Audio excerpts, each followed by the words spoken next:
waaxda difaaca ee dowladda Mareykanka ee Pentagon-ka waxa ay sheegtay inaysan helin wax amar ah oo ay diyaaradaha dagaalka iyo sidoo kale maraakiibtooda ugu dirayaan dalka Venezuela kadib markii dibadbaxyo ballaaran ay ka dhaceen dalkaasi oo ay ka taagan tahay xiisad dhaqaale.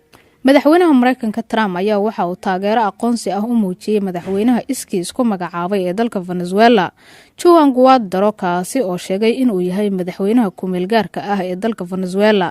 sarkaal ka tirsan waaxda difaaca Mareykanka ee Pentagon-ka waxa uu sheegay wakaalada wararka Turkiga ee Anadolu in ay garab taagan yihiin dalalka gobolka iyo in ay taageero u hayaan dadka reer Venezuela. sarkaalkaasi mar wax laga weydiiyay in militariga Mareykanka ay doonayaan in ay badbaadiyaan diblomaasiyiinta Mareykanka ah ee ku sugan Venezuela.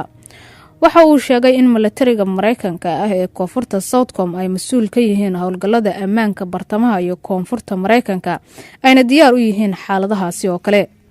arbacadii la soo dhaafay gudoomiyaha baarlamaanka dalka Venezuela Juan Guaidó waxa uu sheegay inuu yahay madaxweynaha dalkaasi balse waxa taasi gaashaanka ku dhiftay madaxweynaha sharciga ah ee dalka Venezuela Hugo Chavez.